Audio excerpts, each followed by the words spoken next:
Hey guys, welcome back. Jed Scott here, and today we're going to do a little walkie round update kind of video, show you everything that's been going on.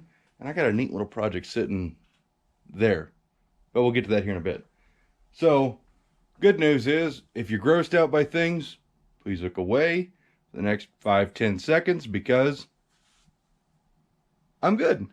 No more bandage needed, nothing. That's what it looks like. Rest of my life got to live with that, but you know what?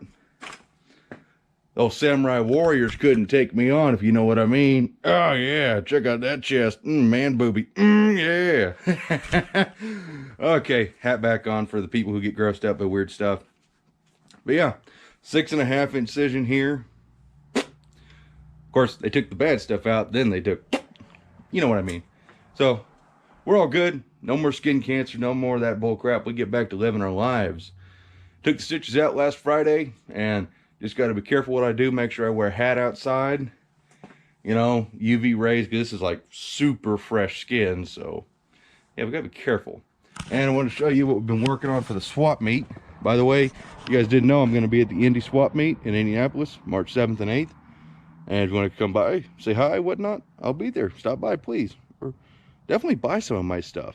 But here's the shifters we've got cast. We've been casting these babies a lot. That one just came out of the mold, I think. This one's still fresh. I mean, I literally just cleaned up the edge, and I got some more cleaning to do on that one. But, you know, we got ones look like that, all sparkly, kind of ghosty. And then we got, you know, the white pearls. We got that ugly one. Then we got cool ones like that. We got some blue ones. And then we got some super blue ones. And then we got ones like this that glow in the dark. So yeah, we got a slew of these babies cast up. So stop by the swap meet if you're going to be there in Indianapolis. I'll be there hanging out with a bunch of cool guys, a bunch of cool Mopar parts for sale. You know, just trying to thin the old herd. But, you know, I just want to give you all a quick update, you know, on what's been going on and whatnot. And some future content stuff. You know, like this thing. So, if you kind of get grossed out by that kind of stuff, you're more than likely going to see that more and more in the future. So this is your time to leave if you're grossed out. If not, stay here. I'd hope you'd stay regardless, but yeah. So just a fact of life, you know, live every day as if it's your last, but within means. You know, it doesn't mean go rob banks and stuff. But before I show you the secret project, just want to let everybody know, there are several Facebook groups I am on. I help run. Hemis Connection 1st and 2nd Gen. My buddy Mike Patterson runs those groups, started them. We have this group. In fact, we just took pictures of Dad's car and my big 426 over there with that license plate. And thanks again, Mike. Those things are cool. And he's also got the RB only page. Those are Mopar specific pages. But I'm on there and whatnot.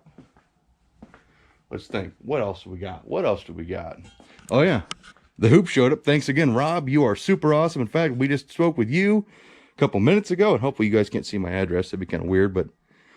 Rob just hooked us up with a swing out door bar kit, and we got our header reducers for Jezebel. Thanks again, Rob. Super cool. By the way, Rob, that's gonna be a fun gag to do to people. I do that to people at Walmart and the gas station. They're like, so how's life been? I'm like, oh, it's been good. Blah. And then people get all weirded out and grossed out. I think it's funny. Well, let me show you what we're working on. Look at that baby. Anybody knows what this is? It's not a 440 block. That little squared off edge right there. This is a 426 Hemi block that has seen better days. Has seen way better days. And I'm good to live with my left arm, but let me just show you. Oh God, this thing's heavy. Check that out. Oiling to the cross bolts. 9/16 1/2" Manning cross bolts.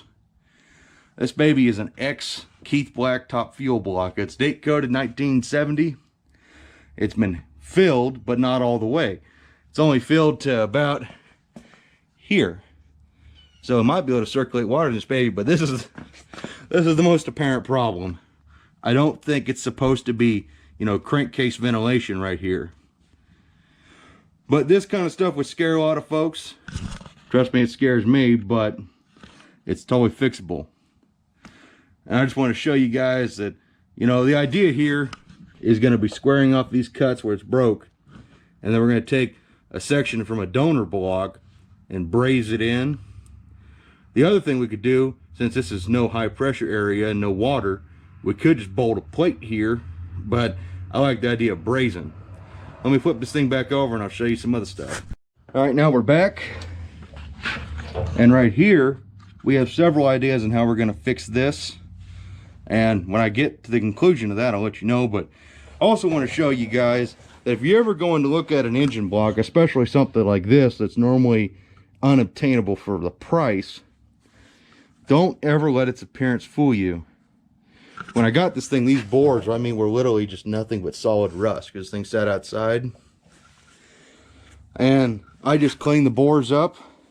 Of course, this thing's gonna need all new sleeves and board out and all that fun jazz, but cleaned up real good. And I just came in here with a wire brush. This is what it looked like. All this nasty scale. And just cleaning, you can see how immaculate this thing really is. Of course, this thing needs to be pressure tanked and all that stuff. Make sure it's not cracked, but of course, I'm saying make sure it's not cracked, and we're missing some parts right here. In fact, I got the, yeah, here it is. Here is one of the solid roll lifters that came out. I took the bushing with it, and the lifter is, well, the tie bar is a little bent.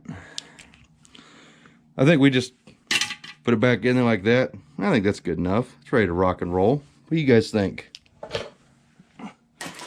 But this is definitely going to be an engine block we're going to be fixing for the channel, showing people how to braze and repair cast iron, because that's definitely an art form that is lost, and it's a shame. And of course, you know, we still have our big pro stock Hemi back here. I know Hemi stuff's kind of unrelatable because it's super damn expensive, and I just want to show people that it's not, it doesn't have to be super expensive. I paid $300 for that block right there. Of course, that's buddy price, and I'm hooking them up with a crank and a set of Hemi rods. So that's just one thing to think about. But just because your engine looks like Habuki doesn't mean it is. Just a little cleaning makes a world of difference. Now I can finish cleaning this thing now that I filmed it. An update on the old Dart. I picked this up the same time I picked up that block. 741 case 8 3/4 third member. So it's the same what's in the Dart, small U-joint. I can put my hat back on, sunlight. So this is an open carrier with a 294 gear. We're gonna fix that. So we got a Sure Grip Positrack unit I've been saving. I really don't want to use it on the Dart, but I'm gonna because I love that little car. So that'll get a Sure Grip clutch type. And in that box right there is a 741 case 391 gear ring and pinion. So we'll have a video on how to set up your third member, set up your gears. We've done it 100 times. It's pretty simple. So be looking forward for that video. You don't mind that 70 Charger headlight door. It's not from Jezebel. It's a spare. So there's going to be a lot of fun content coming up. Of course, you know, we are going to 4-speed the old Dart. And we need to finish Jezebel. And thanks to Rob, again, Rob, you're the man, or Jeffrey. You are the man for hooking me up, helping me get all these parts we need. That's going to be perfect. And old Jezebel. I think we're going to do a like blue super bass boat flake on the cage, just for the obnoxious effect. But if anybody's got an opinion on what color we should paint the cage, not painting it black, let me know in the comments. Interior's going to be blue and black, so I just don't want it black. That would be kind of boring. I want Jezebel to be flashy and overkill and just ugly. Oh yeah. Let me think. Do we got anything else? See, we talked about the Indy swap meet. I'm always going to be at MoCan every single year in Ashbury, Missouri. I think that's about it, guys. I just wanted to, you know, give you guys a quick update, what's going on, everything. So as always, guys, hope you enjoyed this little update. There'll be more videos to come in the future, more project car stuff.